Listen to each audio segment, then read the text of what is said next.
بسم اللہ الرحمن الرحیم. معزز خواتین و حضرات، السلام علیکم ورحمۃ اللہ وبرکاتہ. آج آسیہ مسیح کے کیس کے سلسلہ میں چند گزارشات پیش کرنا چاہتا ہوں. آسیہ مسیح کا کیس سپریم کورٹ میں جا رہا ہے، تو میں اس سلسلے میں چند گزارشات آپ کی خدمت میں پیش کرنا چاہتا ہوں. معزز خواتین و حضرات، 14 جون 2009 کو ننکانہ صاحب کے پاس ایک چھوٹا سا گاؤں اٹاں والی میں فالسے کے کھیت میں چند خواتین فالسہ چن رہی تھیں، تو وہاں پہ خواتین کا آپس میں جھگڑا ہوا. ان خواتین میں آسیہ مسیح بھی شامل تھی. آسیہ مسیح جو تھی، اس کی کسی مسلمان خاتون کے ساتھ کسی بات پہ چھوٹا سا جھگڑا ہو گیا. اس جھگڑے کے نتیجے میں آسیہ مسیح نے، جو کرسچن ہے، عیسائی مذہب سے تعلق رکھتی ہے، اس نے اس خاتون کو گالیاں دی اور ساتھ ہی اس نے مسلمانوں کے پیارے نبی حضرت محمد مصطفیٰ صلی اللہ علیہ وآلہ وسلم کی شان میں نہایت نازیبا الفاظ کہے. اس کے بعد پورے گاؤں میں قہرام مچ گیا. رات کو پنچایت بیٹھی، انہوں نے فیصلہ کیا کہ اس خاتون کو بلایا جائے اور پوچھا جائے کہ اس نے یہ ایسا کیوں کیا. اس کے بعد اگلے دن اس خاتون کو وہاں پہ نمبردار کی موجودگی میں بلایا گیا، جہاں پہ آسیہ مسیح نے اپنے جرم کا اقرار کیا. اس کے بعد ایک فیصلہ ہوا کہ اس ملزمہ کے خلاف ننکانہ صاحب کے تھانہ میں FIR درج کروائی جائے. چنانچہ یہ FIR درج کروانے کے لیے ایک وفد ننکانہ صاحب میں، وہاں کے جو مقامی قاری محمد سالم صاحب بڑے عالم دین، تو وہ مدعی اس کیس کے، وہ بھی گئے، ساتھ ان کے معزز وہاں کے گاؤں کے حضرات گئے. تو ننکانہ صاحب کی پولیس نے یہ مقدمہ درج کرنے سے انکار کیا، کیونکہ اوپر سے شہباز بھٹی جو اقلیتی امور کے منسٹر تھے کرسچن، انہوں نے اس پرچہ کو درج نہ ہونے دیا.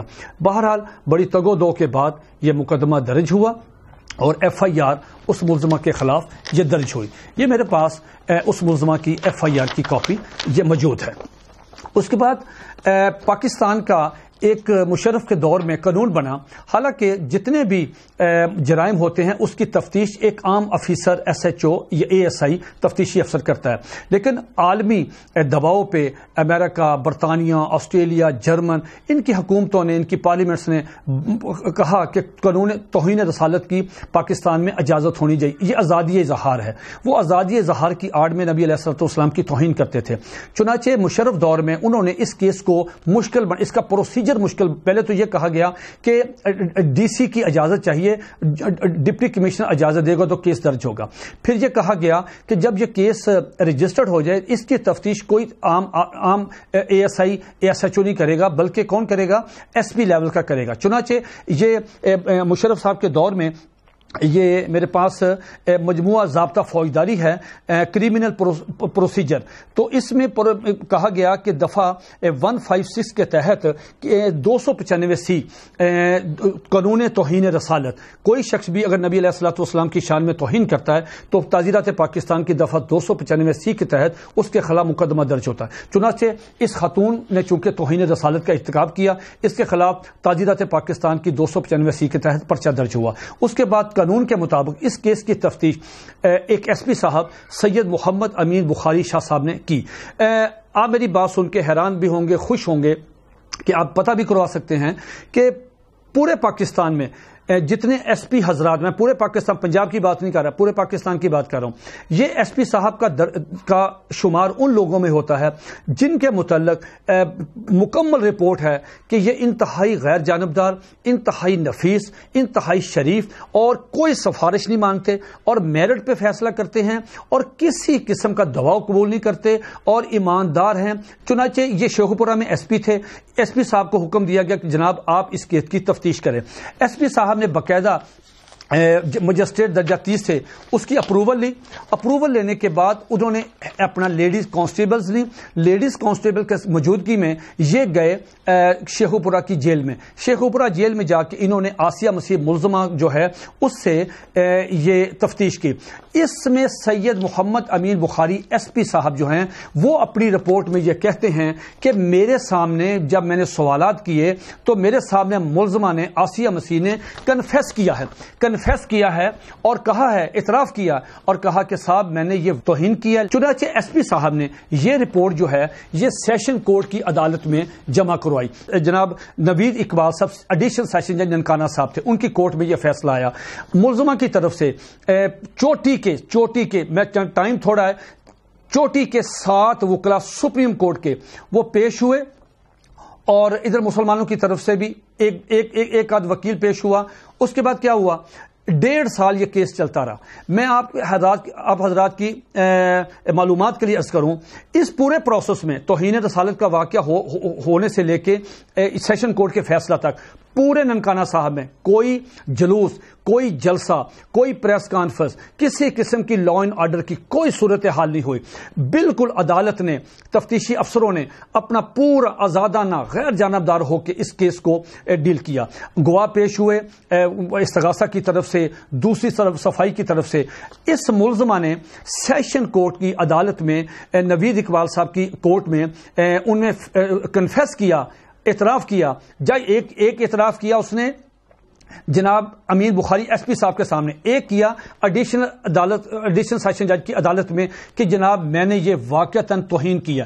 اس کے نتیجے میں جناب سیشن جج صاحب نے جو ہے اس کو 8 نومبر 2010 کو سزائے موت سنائی.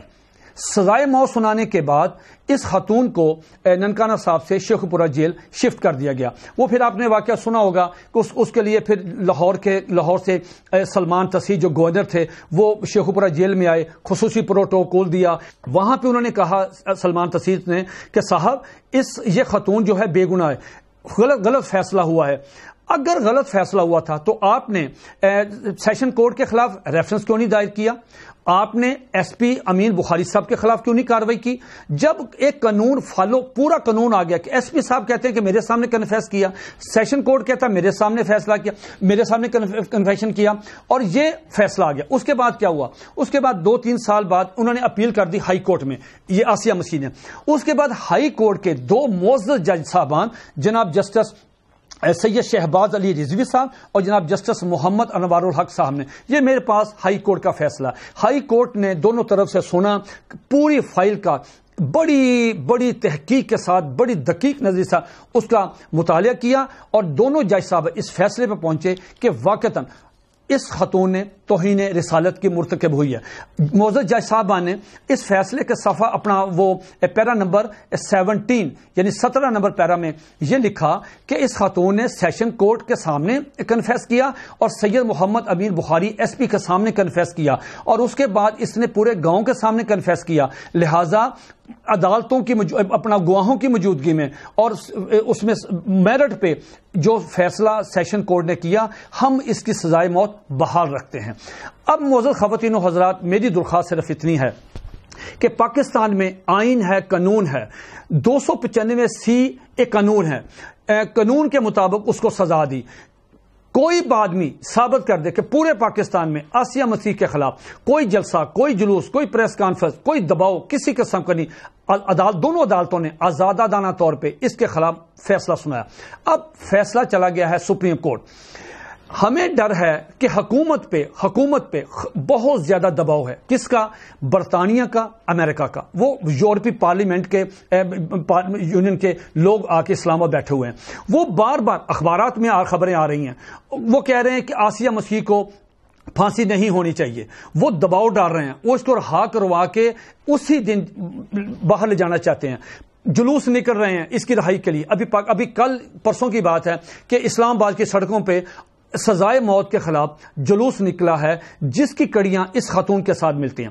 ہماری صرف چھوٹی سی درخواست ہے کہ ہمیں یہ بتایا جائے کہ کیا پاکستان میں آپ یہ چاہتے ہیں کہ جنگل کا قانون آ جائے کہ اگر اس خاتون کو کوئی آدمی موقع پہ مار دیتا تو پھر آپ نے کہنا تھا دیکھو جی انہوں نے لا اینڈ آرڈر کی صورتحال پیدا کی اور انہوں نے قانون کو ہاتھ میں لیا. ہم کہتے ہیں ہر آدمی، ہر شخص آئین قانون کو اس کا احترام کرے. اب عدالتوں نے، سیشن کورٹ نے فیصلہ دیا، ہائی کورٹ نے فیصلہ دیا، فیصلہ سپریم کورٹ میں چلا گیا۔ اب آپ کسی کو حق حاصل ہے کہ وہ حکومت پہ دباؤ ڈالے، یورپی یونین کے نمائندے یہاں آ کے بیٹھ جائیں اور حکومت سے کہیں کہ جی ہم آپ کی امداد بند کر دیں گے، ہم آپ کے ساتھ خلاف یہ ایکشن لیں گے۔ کوئی آدمی بھی توہین کرتا ہے، بڑا ہے، چھوٹا ہے، کرسچن ہے، عیسائی ہے، ہندو ہے، قادیانی ہے، مسلمان، کوئی بھی ہے، اس کو اگر توہین رسالت کا ارتکاب کرتا ہے، قانون کے تقاضے پورے ہونے چاہیے، اس کے پاس سزا ملنی چاہیے۔ ہم سمجھتے ہیں، ہمارے تحفظات ہیں کہ یہ دباؤ کے نتیجے میں حکومت پہ دباؤ ڈال رہے ہیں اور غیر اخلاقی دباؤ ڈال رہے ہیں، ہماری عدالتوں کا دباؤ ڈال رہے ہیں، جس کا ہمیں خدشہ ہے کہ غیر ممالک کے جتنا دباؤ ہے، ہو سکتا ہے یہ آسیہ مسیح کو چھڑا کے لے جائیں اور اس کو باہر لے جائیں اور اس کے بعد دنیا کو تماشا دکھائیں۔ اس سے گستاخان رسول کی حوصلہ افزائی ہوتی ہے۔ وہ گستاخ رسول کہتا ہے کہ میں نبی علیہ الصلوۃ مسلمانوں کے نبی علیہ الصلوۃ والسلام کی توہین کروں گا، مجھے یورپ سے پیسہ ملے گا، یورپ سے ویزا ملے گا، اور میں پھر عدالتوں سے اگر مجھے سزائے موت بھی ہو جاتی ہے، پھر آخر میں رہا ہو جاؤں گا اور مجھے VIP پروٹوکول دے کے مجھے باہر کی شہریت مل جائے گی۔ یہ ان کو شہ ملتی ہے جس کے نتیجے میں توہین رسالت کے یہ واقعات ہو رہے ہیں۔ تو میں حکومت سے اپیل کرتا ہوں اور میں جج حضرات سے درخواست کرتا ہوں کہ وہ غیر جانبدار ہو کے کسی کی نہ سنیں، اللہ اور اس کے رسول کو اپنا ایک سرخرو ہونے کے لیے جو آئین اور قانون کہتا ہے اس کے مطابق فیصلہ کریں۔ وما علینا الا البلاغ۔